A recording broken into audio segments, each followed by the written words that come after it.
Hello, students. Welcome back to a new lecture where we are going to continue our discussion on the Maxwell's equation. So, in this board, as I have written, there are two things that can be discussed today. So, first, let us pay our attention on the objective B. So, that means that we are in the middle of the derivation of the Maxwell's equation. In the last class, we have established the first three of them that we have written down. So, at the time, I also said that we have to obtain the fourth Maxwell's equation, namely the curl of the magnetic field. So that is the objective here, which I have written down as B. So in addition to that, it will be interesting if you can take an example problem and then solve it. So the purpose of taking a problem and solving is to understand how to apply the Maxwell's equation in solving a problem. That is the purpose here. So the clarity is there here. So our continuation of the last class will be this one, namely the derivation of the Maxwell's equation. And probably after finishing this fourth Maxwell's equation, we will come back to the calculation of capacitance of a spherical capacitor, because the solution to this problem is generally easy. Only thing that I will be explaining is that how the Maxwell's equation itself is applied and what are the places where you have to pay attention. So that is what we will be seeing in the solution of this particular problem. So let us start now in the objective B, where we will discuss about the details on obtaining the fourth Maxwell's equation. So we have this in the last class, namely the divergence of the electric field is given by the charge density divided by epsilon naught, which is the Maxwell's equation 1. So I'll write down like this. This 1 means Maxwell's equation 1. The second Maxwell's equation that we obtained in the last class was divergence of B equal to 0. And the third equation is the curl of the electric field vector. So I'll write down like this. Curl of the electric field vector is equal to minus dou B by dou T, which is the Faraday's law. And remember that the right hand side minus dou B by dou T will go to 0 in electrostatics. So that point also I have explained in the last class. The curl of the electric field, namely del cross E. So let me write down here and then erase later. I'll say that del cross E equal to 0 in electrostatic situation. So this is the information which I have been telling for some time, and especially in the last class also we have seen that. But suppose if you go out of electrostatics and start the charges in the moving condition, if you allow the charges to move, then you will be no longer in the electrostatics. In that case, what happens is this particular 0 on the right hand side is no longer valid, and the Faraday law gives the answer to such a situation. And the experimental law says that a voltage will be developed due to a fluctuating magnetic field, which is what we have rewritten in the last class, that curl of the electric field is equal to minus dou B by dou T. So the vector should be there here. So you have to be careful in writing the vector for this del operator. So that is very important. Then the corresponding electric field also, you have this vector quantities and this. So this will be correct. But if you write like this, then this is not correct. So the reason is that you are not putting a vector for this kind of del operator. So you should remember that the del operator is a vector quantity, and therefore an arrow on that is very important. In the textbook or in the books, generally they print in bold font. So whenever the del operator is printed in the bold font, then you have to understand that it is a vector quantity. Okay, if it is not a bold font, so for example, del square is another operator. So the del square is a scalar operator. So for this, you should not put vector. So that is why you have to clearly tell which one is a vector and which one is a scalar. So this del square is a scalar operator, whereas this one is a vector operator. That is why this is correct and this one is wrong. So that part you have to take care, provided that these equations are correct now. Okay, so the curl of the electric field equal to minus dou B by dou T is the place where we have stopped. And in the derivation of the 1, 2, 3 equations above, we have used the Gauss divergence theorem as well as the Stokes theorem. So the meaning of these two theorems also we have seen, and therefore you will be feeling comfortable to have the terminologies such as the orientable surface, or you say that a particular volume is bounded by the surface. This kind of terminology should be comfortable once you understand the meaning of these two theorems. Okay, fine. So now once you have these three of them, we will now continue to further discussion. Now, in addition to the two theorems that has been discussed in the last few classes, there are many results are there in the vector calculus, but we will discuss only those topics and those results which are directly applicable or which are directly required immediately for this electromagnetism course. Okay, so it is not that you are going to write down all the results. Result means certain formulas, certain theorems, etc. There are so many formulas and theorems are there under the vector calculus. So all of them are not required immediately. So I will write down only those things that are required immediately. So one of the important result is the following. The statement says like this. So you can first I will write down, then I will explain how we can understand this. So suppose if you have a particular vector A is any vector, okay, mathematically speaking. So once you say it's vector calculus result, there is no connection or there is no necessity that you have to talk with reference to the electric field and magnetic field. Mathematically, we say that it is any vector. It can be any vector, okay, not necessarily electric and magnetic field. That's why we say that A will be a vector. Suppose a situation is like this. If the closed line integral of, so this is a line integral, okay, so therefore the closed line integral will be looking like this. So if the closed line integral is equal to 0 for some kind of arbitrary vector means any vector capital A, okay, if such a situation is there, then we can make the following conclusions. That is what is this the theorem says. Then what are the conclusions is that the first important result immediately that you can write down is, if the above condition is valid, then the curl of that particular vector is always 0. And this is not only the meaning, and this also implies. So there are indirect statements are there. If this is the case, then any one of them, that means A, item A here, and then I'm writing the second one, etc. All of them are valid. That is what it means to say. If this particular condition is valid, then the following things are generally valid, and it is true. That is the statement of this theorem. So second important point is that the integral, the same integral, but now you are going to use a limit here. So integral A to B, which means not closed. So you see this is a closed one. Okay, so this one is a closed integral. So now you don't have the closed one where you have the limits. Limits means start at one point in the wire and then go to another point on the wire. That's all. Okay, you are not coming back to the original point. That is the meaning of integral A to B. And if you are going to evaluate this expression A dot dl, then this integral will be independent of the path. So this is an interesting and important result.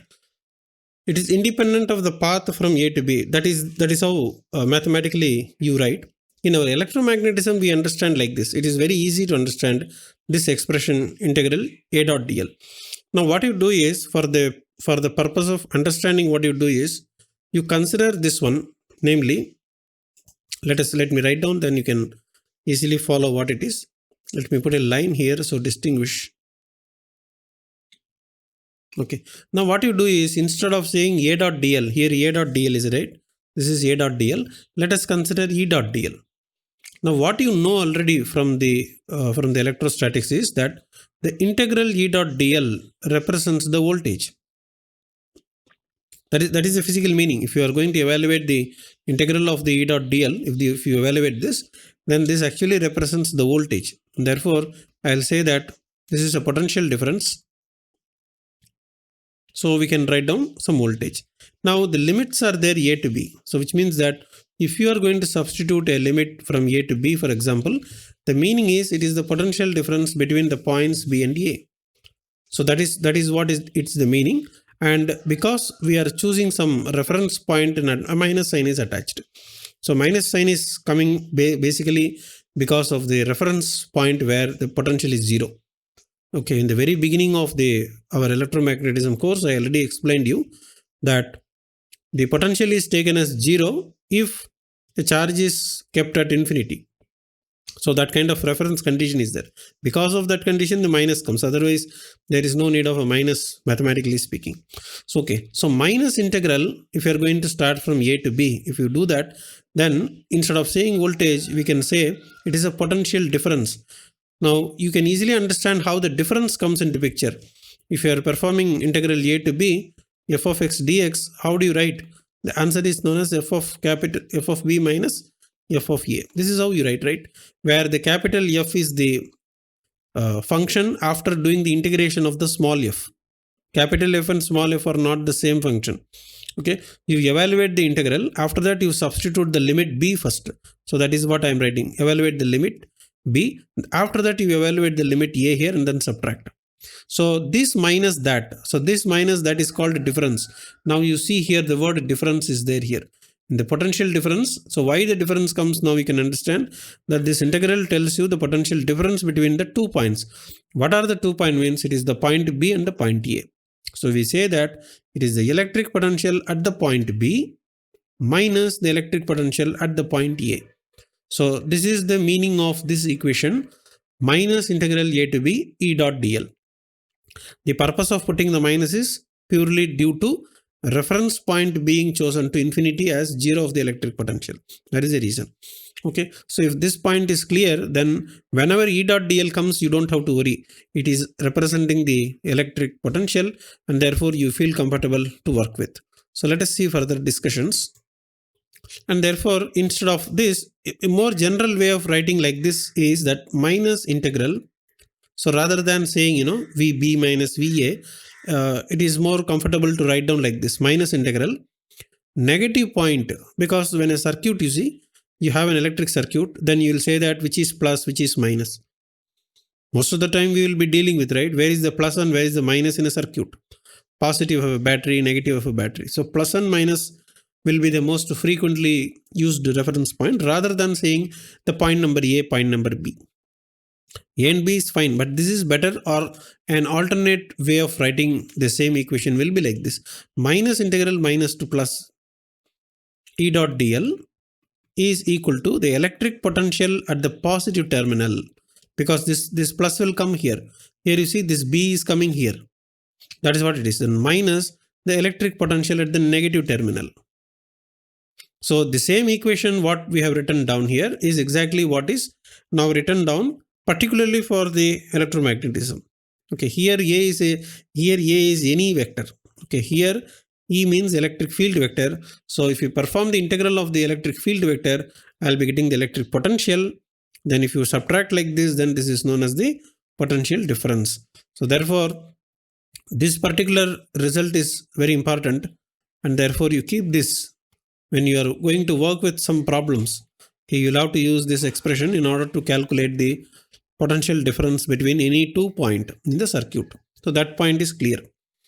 The second point, important point, is what is the meaning of this independent? Here we have written that we say that the value of the integral is independent of the path. So in physics, when you are going to do an electric circuit here, the mathematical word path that is written here is nothing but kind of a wire that you are going to use in an electrical circuit. So which means that if you are going to take a battery, so you can consider a battery like this, and then you will be having a positive terminal of the battery, then you have the negative terminal of the battery, and afterwards you can do any calculation. So for example, if you are going to connect a resistor, for example, and then do a connection like this, and then if you are going to measure, you can measure the potential difference. If you are interested, you can measure the potential difference by attaching a voltmeter, for example, and then this particular voltmeter will show what is the potential difference. So the potential difference V plus minus the V minus, that will be shown by this voltmeter. That is correct. Now what is the meaning of the independent of the path means?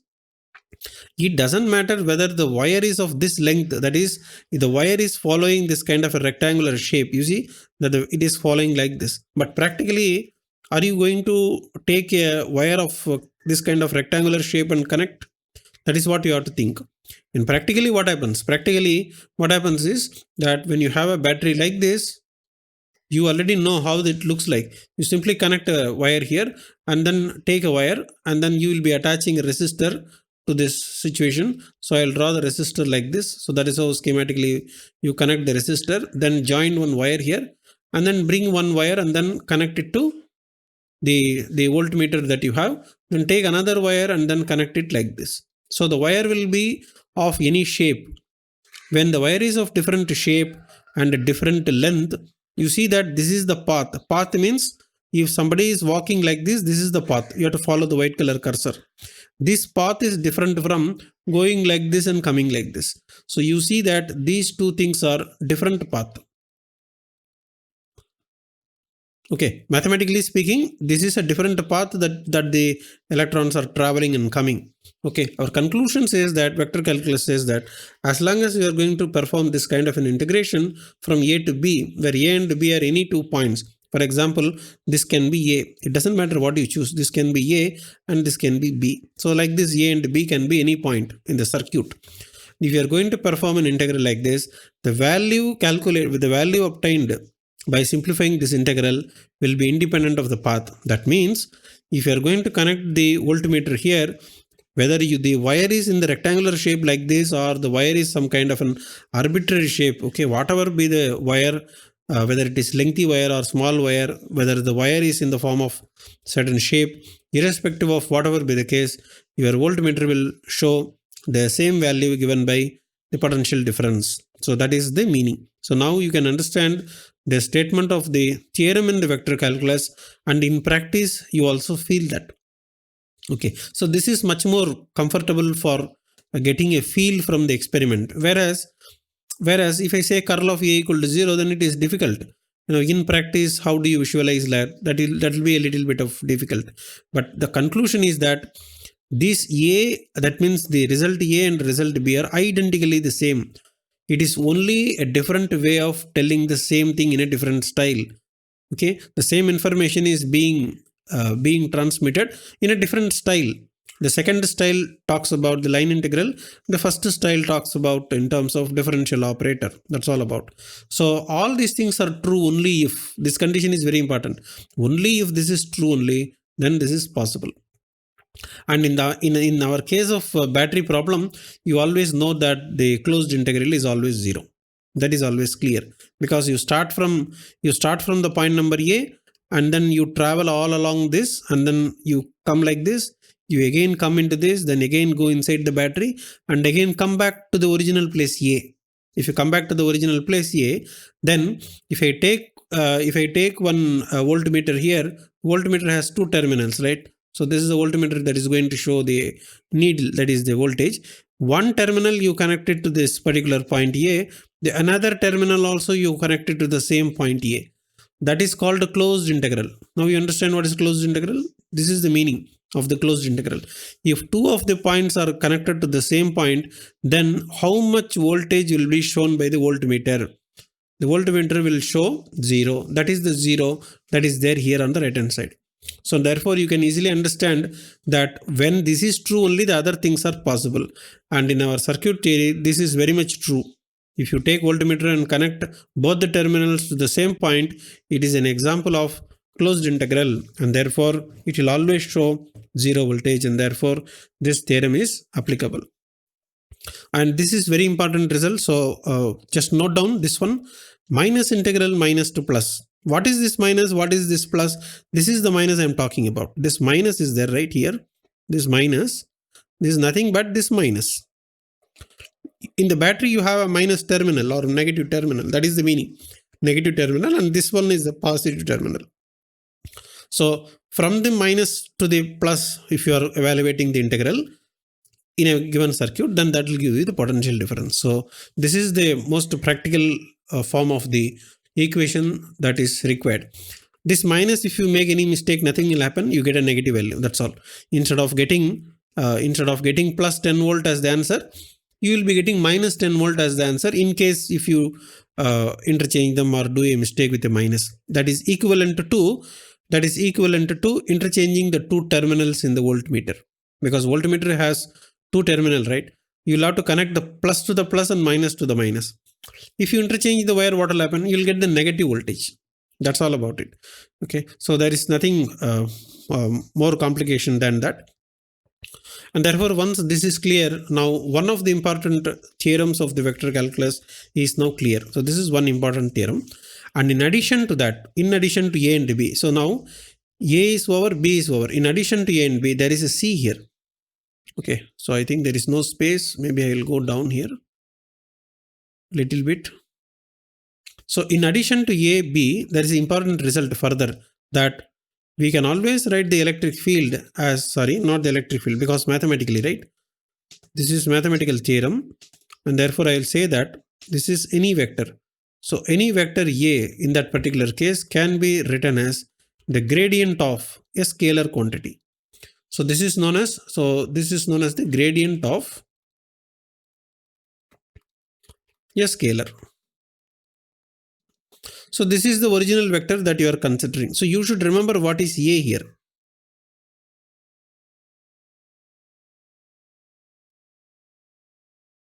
This is the thing.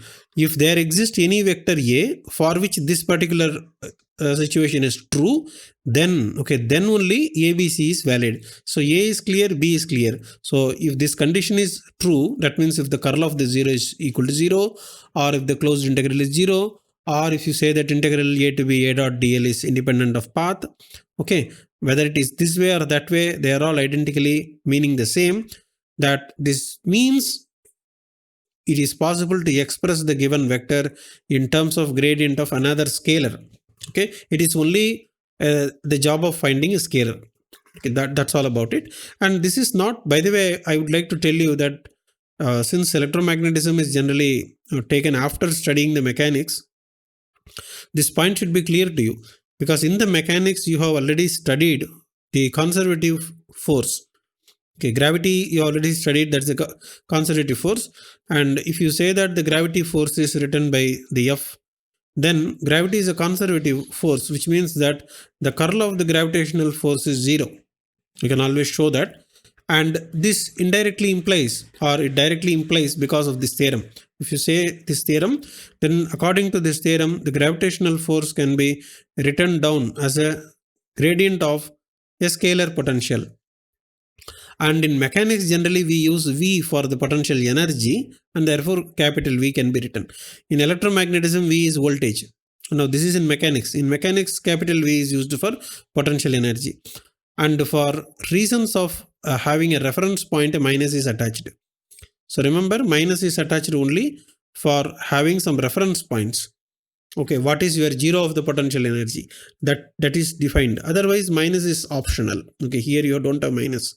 Minus is optional. So this is already studied in mechanics. Now this is the same thing which I am explaining in a theorem in vector calculus. So this is true in any situation. So you will have to identify whether it is the gravitational force or whether it is the electric field. So in our electromagnetism, you remember that in the electromagnetism we have curl of E is equal to 0 for electrostatic situation, and therefore the electric field can be written as the negative gradient of a scalar potential, and therefore this is the voltage. And here this is the mechanics, this is potential energy, and this is your gravitational field. So now you can see the connection that irrespective of whatever be the case, mathematics will be obeyed actually. Okay, wherever it is applicable, then in those places the same rules will be applicable. So this is very important theorem. So let us you keep a note of this. We will use it actually whenever we are going to solve a problem, especially as I already told you. I'll put one more tick here. This particular equation will be used so frequently when you want to solve capacitor problem. Okay, calculate the capacitance of a coaxial cylinder. This formula has to be used. Calculate the capacitance of a parallel plate capacitor. Once again, same equation. Calculate the capacitance of a spherical capacitor. Once again, same equation. So this equation will be used so many times. So keep a note of this, And the moment you are using this, you please remember that these things are valid. So that is why the if conditions are there. So if this is valid, then all the things are true. That is the meaning. The following things are true. Okay, true means valid. That is what I mean to say. And that is what is meant by an equality here. True and valid means that we can always express one in terms of another. The left side is a vector quantity, and this phi is a scalar quantity. Okay, so this is one important theorem. Let us come to the next important theorem in the vector calculus, and I will tell in the way in which it is easy to remember. The second theorem is, or second result, whether you call theorem or result, it is okay, because for the time being we are not going into the mathematically hardcore part of the mathematics. Okay, so for us it is only result. We take the result from vector calculus and see how much of vector calculus is so useful in studying electromagnetism. That is the purpose. If this is a mathematics paper, then we will be entering into the mathematical aspects, and then we will enter into the proof of the theorem. So that is not our objective right now. Okay, so let us consider what is the next result. Important result is this one. dz equal to 0. This is easy to remember. That's why I am writing dz equal to 0. And the second result is that cg equal to 0. This is how you can easily remember. Okay, let us see what is the meaning of this. Here, why I am writing d is, this is the divergence. Because in the vector calculus, you have the gradient, you have the divergence, and then you have the curl. These are the three differential operators. So here you have a g, here you have a d, and here you have a c. So that's what I am using, dz and cg. It is therefore, this method is easy to remember, but if you can remember in a different way, that is fine. Okay, you can follow that. So this is divergence and this is curl. Then this c is again curl. And this g will be a gradient. So this has to be therefore written down in a proper equation. So this is one result and this is another result. So don't confuse. This is one result and this one is another result. Okay, so how do you write this is divergence of curl equal to 0. That's what you have to read. Divergence of curl is equal to 0. So how do you write that? Divergence of means del dot. This is divergence of. Of means put a bracket. When you say f of x, what do you do? F of x. This is called f of x. So when you are pronouncing of here, you are going to open a bracket and close a bracket. That is what you are doing. Similarly, it is divergence of curl of a vector. That is what it is. So divergence of is over. Then after that curl is there. How do you write curl? Del cross. Del cross is curl. Curl of what? That is where you have to think. Can you put a scalar or can you put a vector? You have to put an appropriate thing. Curl cannot be determined for a scalar. There is no meaning, isn't it? It is a differential operator. So it has to be a vector quantity only, and therefore the curl of a vector quantity. So mathematically, A represent any vector quantity. Okay, this is not limited to electromagnetism, etc., or any other physics topic. A can be any vector. That's why we put capital A. So this is always 0. So the always is also very important. That means irrespective of whatever vector that you take, this particular rule will be always obeyed. If you evaluate divergence of curl of a vector, then you will always end up with 0. That is the meaning. So now you can understand this is the theorem that it states like this. Similarly, how do you write cg equal to 0 is curl. So curl of gradient of something equal to 0. So let us write down curl of. Curl of means del cross. Del cross is curl. Then curl of. Of means put a bracket. Gradient. Gradient means you'll have to put a del operator without dot, without cross. This is called gradient. So gradient of what? Gradient cannot be taken or gradient operation cannot be performed on a vector, that you know. So gradient can be performed on only a scalar. Only on a scalar gradient can be performed. So I'll put a scalar here. So therefore now it is clear. Curl of gradient of scalar is equal to 0 again always. So irrespective of whatever phi, you take any phi you like. Any phi means any scalar function. It is not a constant. For constant, there is nothing to do. No, for constant, if you differentiate, it is 0 only. So there is nothing special. We are talking about some kind of a scalar functions. You take any scalar function, then you can always show that curl of that gradient is always 0. So these two results are very important and they will be used frequently.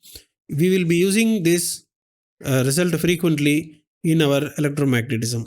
Okay, so that's why these two results, keep it as an important result. These are the situations where 0 comes into picture. There are many differential operators are there in vector calculus for which 0 won't come. So since this is 0, it gains some additional importance. Okay, so this is important. And then I'll just mention why did I write CG and why did I write DC.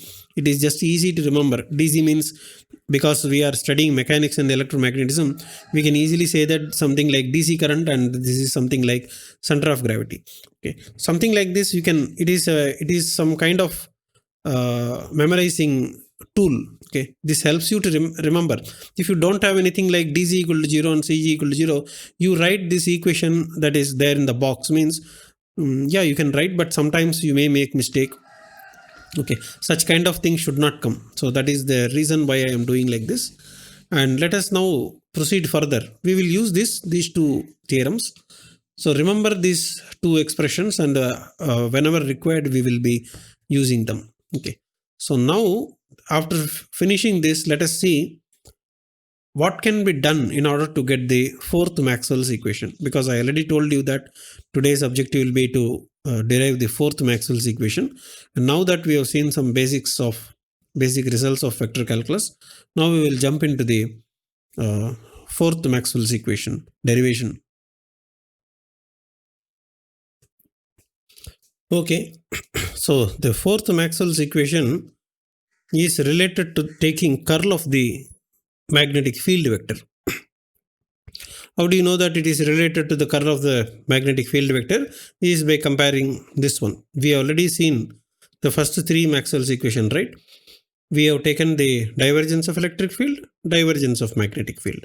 Then after that, curl of the electric field, curl of the magnetic field. That is what you have to come, right? You have two divergence and you have the two curl. So therefore, naturally, you can now understand that this is the quantity that we will have to evaluate. Okay, divergence of electric field, divergence of magnetic field, curl of electric field, curl of magnetic field. That is the order that we are writing. So this is the quantity that we will have to calculate. And once we have that, then we will be calling that particular equation as the fourth Maxwell's equation. So now how do you calculate? Let us first write down. Details of calculations are fairly involved. But however, I will tell you the methodology to calculate, and then if you apply the vector calculus product rules, then we can simplify and get the result.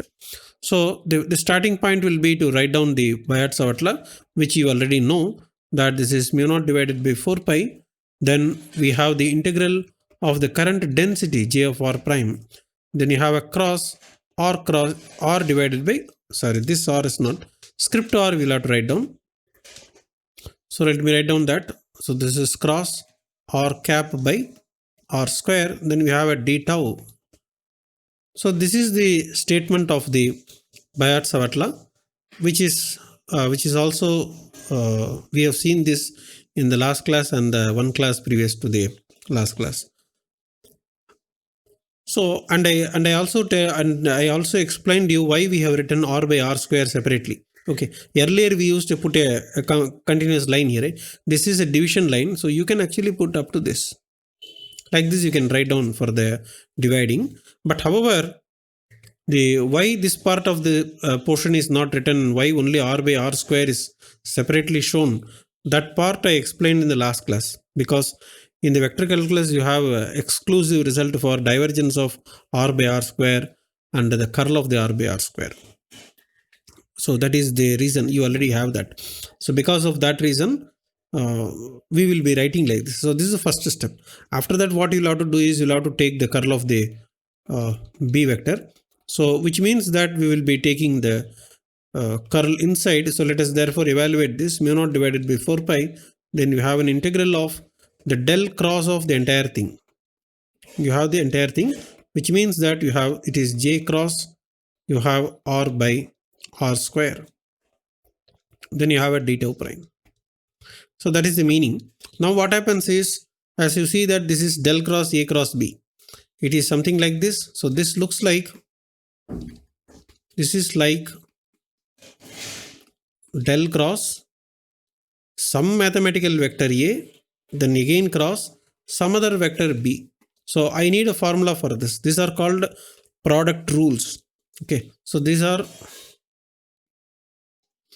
product rules in vector calculus. So there are various product rules are there. That depends on whether divergence is coming or curl is coming, or sometimes gradient can also come. So depending upon that, you may be having some 10 different varieties of product rules are there. And once you are only when you know that, and when you apply and then expand this according to the product rule, okay, then you can simplify this a little bit. So for the time being, as I already told you, for the introductory course on electromagnetism, you don't have to worry about how to expand this using product rule. So remember, by the way, it is not so complicated, but I also want to tell you very simple rule that if you are going to have a normal differentiation, okay, d by dx of u times v, you already know. Then u into v prime plus v into u prime. So this is known as product rule in calculus, scalar calculus. Similarly, in vector calculus, similar product rules are there. But here in scalar, what happens is it is simply u multiplied by v. Now what happens, a curl can come, or a cross can come, or a dot also can come. So you can have all possibilities are there, and therefore product rule also goes a little bit complicated than the scalar calculus. So if you apply, that is what we mean to say now, if you apply the product rule here and then evaluate this integral, where by remembering that this j is a function of r prime, this is very important. J is a function of r prime, whereas the curl is a function of xyz.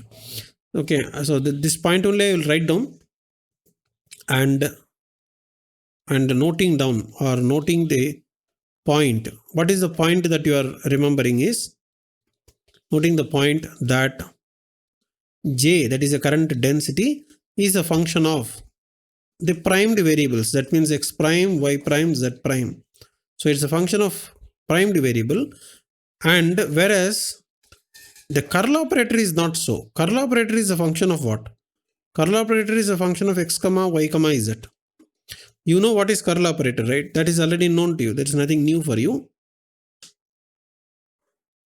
So the curl operator is basically the unit vector multiplied by dou x plus unit vector multiplied by dou y plus z term.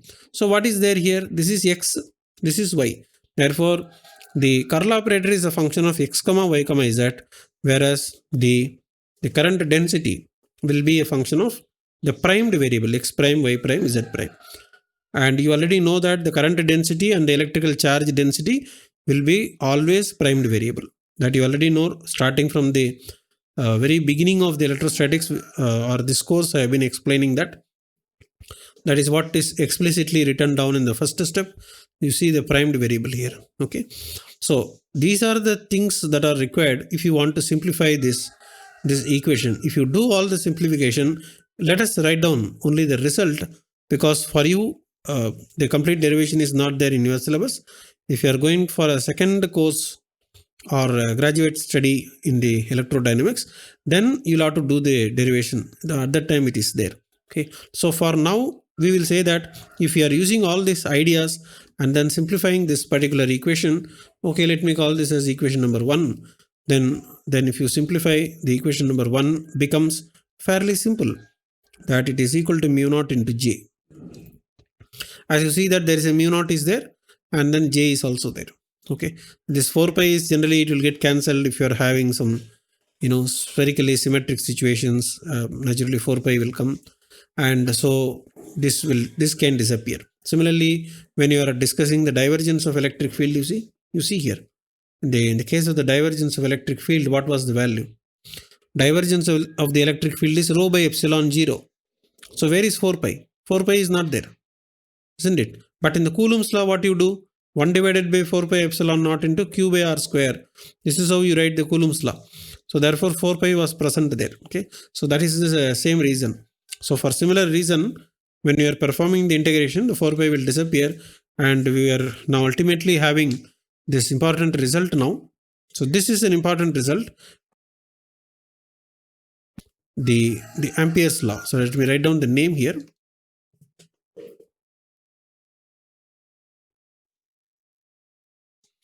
This is known as the Ampere's law.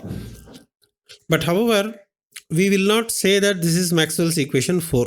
So this is where some interesting point is there. Okay, so that explanation is what you have to follow now carefully. This is called Ampere's law, but this equation is not known as Maxwell's fourth equation. The reason why it is not called Maxwell equation is because Maxwell has worked out this particular expression, and he found that only mu naught into J is not correct. Something is missing. So what Maxwell says is this.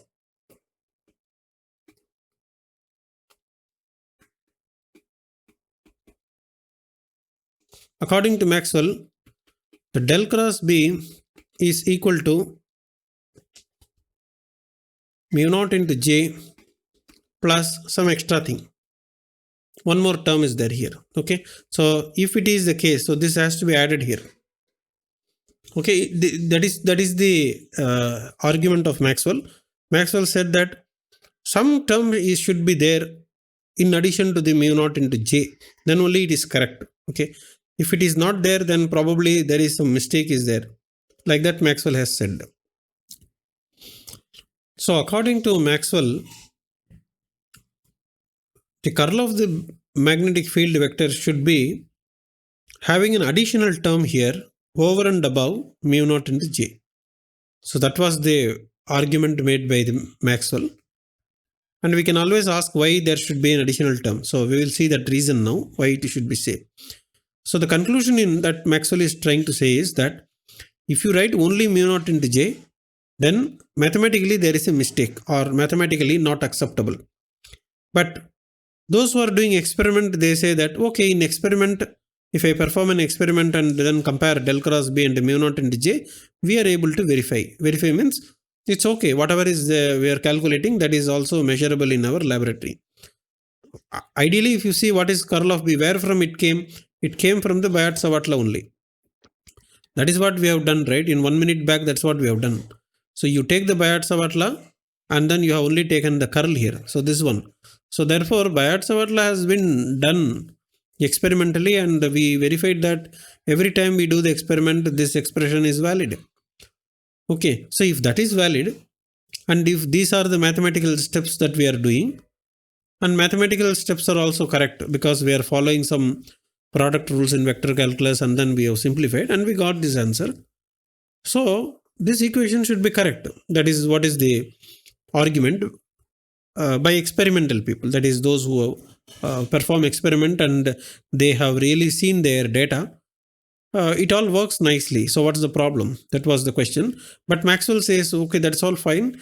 But according to the equations of vector calculus or the rules of the vector calculus, somehow this particular equation, namely, let me write down the equation number 2, is somewhat not correct. There is a trouble in equation number 2. And according to Maxwell, you have to add some additional term here. Okay, that was the discussion. So let us therefore now see why there should be one extra term here. We will see the reason. And the reason, if you see what is the basis, is that the argument is like this. It's quite simple, but you'll have to follow. Okay. So let us see the argument. Argument means what is the discussion that we are making in order to either accept that an additional term should be there, or you have to accept that only experimentally this is correct. So you agree to that. Okay. So any one of them should be accepted.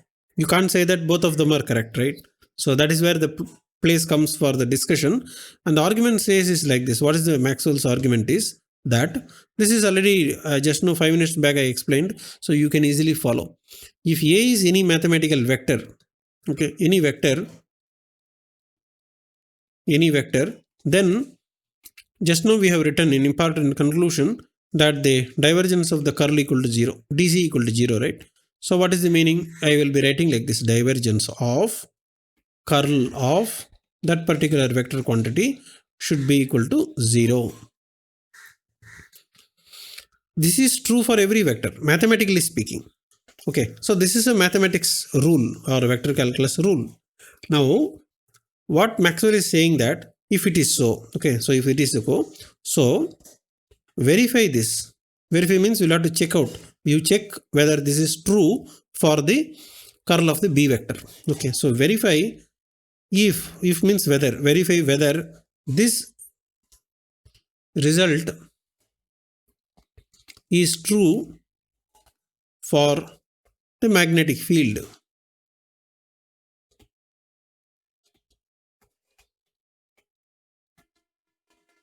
That's all about it. Okay, so A is any vector. Okay, if A is any vector, then the divergence of the curl should be equal to 0 always. This 0 should be always. So that's why I'll write down that this is always, this is true without any exception. Okay, if it is the case, that's what it is. If it is the case, why don't you verify whether equation 2 is applicable for this? So now you'll have to show. That means the people who have done this particular expression is correct. No, they have to now check out whether the divergence of this del cross B is going to 0 or not. If it is not going to 0, then we'll have to come back to a situation where something has to be added. So you get the idea, right? Why a particular additional term should come or should not come. What is the argument behind, or what is the discussion behind that? So that is clear. So therefore, let us evaluate the divergence of curl. That is the objective. Curl is already there. You don't have to worry about the curl. It is already there. What all you have to do is this particular divergence has to be calculated. So therefore, let us do that. I'll put a line here, and then we will say that. So let us evaluate. So let us evaluate. What are you going to evaluate? Divergence of the curl of the magnetic field vector we will evaluate. Instead of saying A is any vector, now we will take B as a magnetic field vector. And for that vector, we will evaluate this. To evaluate this, what is the value of del cross B? It is there here, mu naught into J. So you substitute mu naught into J here. That will substitute out. That is equal to mu naught into J. So in this place, instead of del cross B, we will substitute mu naught into J. That's all about it. So that gives you mu naught is a constant. Then we have divergence of J. Now that divergence of J means J is the current density. Okay. So when the divergence is possible, when it is not possible, that is given by something known as continuity equation.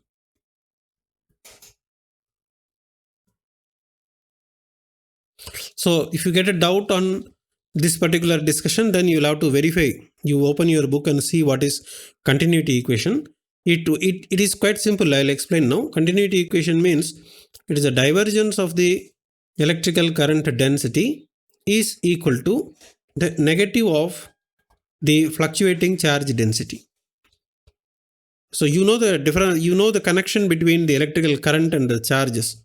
When the charges are moving, then you will have the current. That is the connection. If the charge density is moving, current density will be present. So that is what it means to say. But this particular expression dou rho by dou t tells you whether the charge densities are fluctuating in time or not. Okay, this is fluctuating. I'm not saying that the charge is moving. Okay, fluctuating means I will be having 100 coulomb at time t equal to t1. Suddenly it will become 23 coulomb after some time. Then after that it will become 43 coulomb. It will be fluctuating like that. That is called fluctuation. So here dou rho by dou t, the meaning of this is that suppose if the charge density in a particular region where it is moving is also fluctuating with respect to the time, then the current density will not be J itself, but however, you will be having the divergence of the current density. Okay, so the point should be clear to you. This equation doesn't tell what is the current density. This equation talks about how to know the fluctuating current density. So the fluctuating current density is given by divergence of the current density. That relation is what is known as continuity equation. One thing is very clear. What is clear is you consider a situation where charges are not in motion. That means the charge density is independent of time. Independent of time means the charge density doesn't move, charge density don't change with time. That means some fixed value of charge density.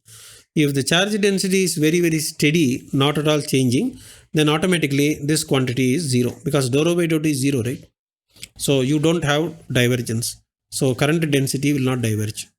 That's the meaning. So now conclusion, let us keeping this in mind, what we can write for this equation is that this is actually mu naught into, you can write down minus dou rho by dou t. That is what you can write down. And therefore, as you know, divergence is a scalar quantity, you already know. Since divergence is a scalar quantity, charge density is a scalar quantity. So ultimately that is fine. So therefore, what happens is that if you are going to simplify further, let us write down here. So that means ultimately what you have is that this is equal to minus is okay. Then let us write down this particular thing. You have a mu naught into dou by dou t of, this is the place where you'll have to think what to do. Okay, now dou by dou t of, again now rho is there. What is rho? Electrical charge density. Can you get electrical charge density from somewhere? We'll have to now simplify this equation, right? So for that, what you do is you go back to the first Maxwell's equation, which tells you that this is the expression. Your first Maxwell equation has a rho here, right? That is why we are writing. So therefore, what is rho value now? You take cross multiply. So this gives you that rho must be equal to epsilon 0 multiplied by the divergence of the electric field. And that is nothing but epsilon 0 can be taken inside if you want.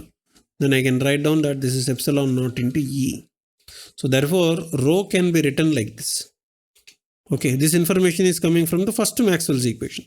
Therefore, you substitute that here. So here you are going to substitute. Okay, so if you are going to substitute that here, what is that? Yeah, fine. We will be writing divergence of epsilon 0 into E. And that's it. So this is what we are going to write down, and then some constants are there. That is fine. Now we will write down like this. It is divergence of,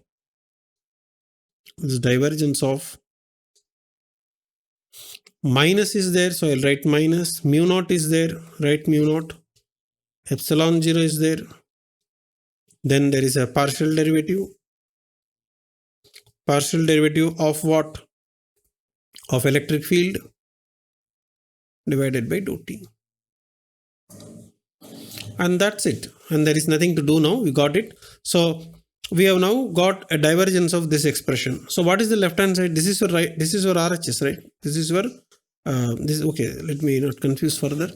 So this, that means our conclusion is this: we have del cross B equal to. So I am writing this one, del dot cross B, that I am writing here, is equal to this expression, del dot minus mu 0 epsilon 0 dou E by dou t. That is what we are getting ultimately. Okay, maybe I'll just highlight this and show that this is what we are getting, this particular equation.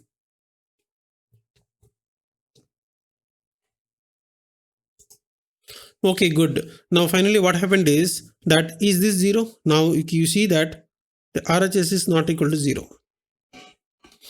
Why it is not equal to 0? You know, mu naught is not 0, constant. Epsilon 0 constant. There is an electric field. Of course, electric field is vector quantity. There is an electric field, and electric field can vary in time. Okay, not necessarily electrostatics, right? You have to consider both electrostatics and electrodynamics, because Faraday's law will come into picture, right? So dou E by dou t, you are allowing to vary. So dou E by dou t, not necessarily 0. So since all these things are not 0, and you are going to take a divergence, so not equal to 0. But what is left hand side? This is right hand side. But left hand side is equal to 0. How do you know left hand side equal to 0 means? That is what I have been telling. Theorem. You see this? This one, DC equal to 0. That is the left hand side. DC equal to 0 means divergence of curl is 0, always 0. Okay, so that means now we have a situation like this. The divergence of the curl of the magnetic field is some number which is not 0, but however, according to rules of vector calculus, it should be 0. So vector calculus says 0, physics says not 0. That is where the trouble comes. Then who has to correct? Somebody has to correct, right? Physicist will say that, okay, mathematics is wrong and you correct. Okay, mathematician will say, no, your physics there is some problem, so you correct. So ultimately, who is the winner is that as long as the equations are valid, I mean, we are not talking about any mistakes in the calculation, okay? That kind of situation we are not considering. We are going to consider the situations where the equations are written down correctly without making mistakes. That is an assumption. And similarly, in the case of physics, people have done the experiment very carefully and they have taken the data extremely accurately and they have checked their validity, reproducibility of the data. All these things they have done. After that, only discussion comes. If there are silly mistakes and anything that you do, then automatically the discussion is, there is no more discussion. So the conclusion is this. Physicist is saying that we have done the experiment carefully and there should be nothing wrong in our Maxwell's, there should be nothing wrong in the Ampere's law or Biot-Savart law. And Maxwell is saying that, no, I have done this vector calculus and I am getting some divergence of this quantity, which is not 0, but it has to be 0. So the conclusion, ultimately what Maxwell is saying that, you ask the question, when the equation will become 0. Okay, you ask the question that when the, let me write down, when the left hand side, that is the divergence of the curl, will become 0. So that is the conclusion. That conclusion I will write down like this. From this, what is the conclusion is that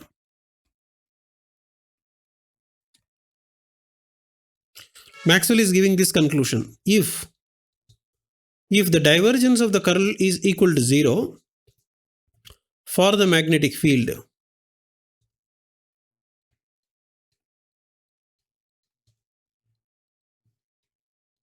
for the magnetic field is very important. Divergence of curl is 0 for all vectors. The question is whether this is 0 for magnetic field or not. That is the question.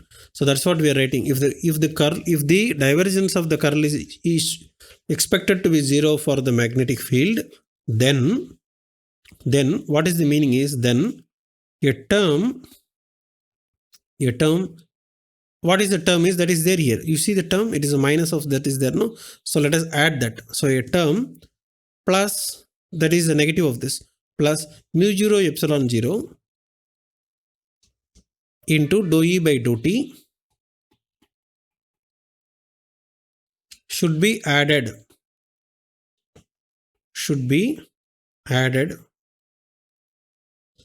to equation number 2. So you should remember equation number 2. Okay, then only you can understand. By the way, if you are writing in your note, everything will be clear. Equation 2 is your Ampere's law.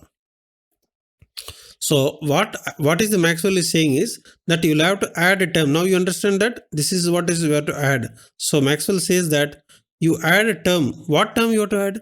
You add a term which is equal to mu naught into epsilon naught into dou E by dou T. So if you add this particular term to the Ampere's law, then the equation is excellent and it is satisfying the rules of the vector calculus. That's all. And that is what is the argument made by Maxwell. Then physicists again, they are also worried because if you are going to add some extra term, then our measurement, okay, in our measurement also we have to get something extra, right? You're adding something here means when I make a measurement of the magnetic field, in terms of Tesla or Gauss, whatever it is, your Gauss meter should show an extra value, some additional value it should show. But however, it is not showing, isn't it? So people were asking, what is this kind of term, mu 0 epsilon 0 dou E by dou T? Why this number is not shown by our meters? Meter means your Gauss meter. Gauss meter is the one used to measure the magnetic field, right? Either it can be Gauss meter or if you are directly measuring force between two current carrying conductors, whatever it is. So ultimately some measurement setup is there. In that measurement setup, they are unable to capture a number because of this additional term. So the experimental people were worried about what is this term and why this particular term is not showing it or not showing in our experimental apparatus. That was the question, and ultimately people have understood what is the reason for that. The reason is because of too small value. You see how small number is this. Mu naught, mu naught is something like 10 to the power minus 7, 4 pi into 10 to the power minus 7. Okay, epsilon 0 is something like 8 into 10 to the power minus 12. So this is a minus 12 here, and this is a minus 7 here. So minus 12 and minus 7, minus 19. Then 10 to the power of minus 18 into time derivative of the time derivative is how much is the fluctuating, not the original electric field. Electric field itself may be a little high, but how much it is fluctuating, only fluctuating part. So that will be another small number. So this kind of product is of the order of 10 to the power of minus 20, isn't it? Minus 12 is there, minus 7 is there, minus 19. And if you are taking even at least very small, typically 0.1 is also large only. But if you are going to take even 0.1, then this term gives you 10 to the power minus 20. This alone, approximately I'm talking about, minus 20, or with whatever units that you have. So your apparatus should be capable of showing that extra value of 10 to the power minus 20. Okay, so if your needle is here, this is my original needle in my apparatus, then it should show a little extra here. That extra from here to here should be 10 to the power of minus 20. So your apparatus is not capable of showing a very small increment of the order of 10 to the power of minus 20. So that is why experimentally people were unable to detect a term which is equal to mu 0 epsilon 0 into dou E by dou T. So once that clarity is there, then people have agreed that okay, this should be there actually. Mu 0 into epsilon 0 into dou E by dou T should be present, because ultimately we will have to agree that all the rules have to be, all the physical, or whether it is physical, chemical or biological, whatever it is, okay, whatever be the natural phenomena that is taking, all of these things should be obeyed by equations of mathematics. That is the ultimate thing. You can't show any event or any physical situation or any kind of reaction in chemistry, whatever it is. When you are talking about a dynamics, in chemistry also you have chemical dynamics, so they have to obey certain equations. You can't have a certain situation where the mathematical rules are violated. Such a situation is not at all possible, and because of that reason, it is quite compelling that we'll have to do this particular conclusion. The conclusion is that we will have to add a term mu 0 epsilon 0 into dou E by dou T to the equation number 2. So if you do that, that's what we ultimately come to a conclusion. So if you do that, we get the following result, namely the curl of the B vector. This is same thing. Curl of the B vector is equation 2. You verify in your note. Okay, del cross B is your equation number 2, which is equal to mu naught into J. That is what already obtained, known as the Ampere's law. Now, because of the Maxwell, one term got added up, and that is equal to plus epsilon 0 mu 0 into dou E by dou T. And once this is done, then this is excellent. Then this equation is what is known as the Maxwell's fourth equation. So now we are going to give the name here. So this is where Maxwell's equation number 4.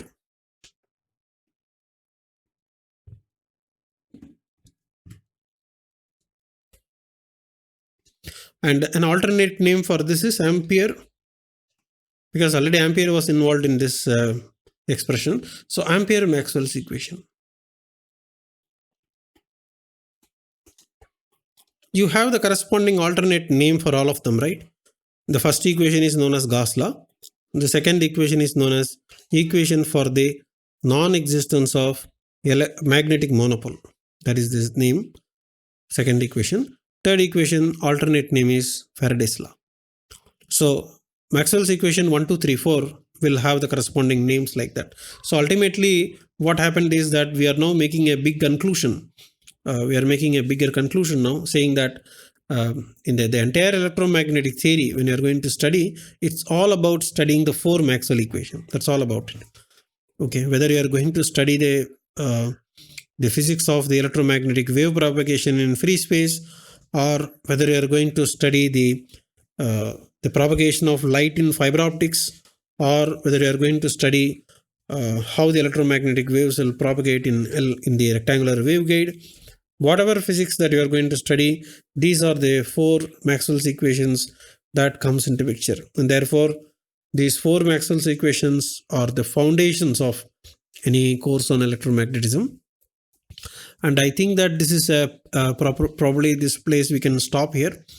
But I already told that we will solve a problem on spherical capacitor, and that we will do in the next class. Okay, so in today's class, we are now establishing all the 4 Maxwell's equations together. Okay, so with this, we'll now stop.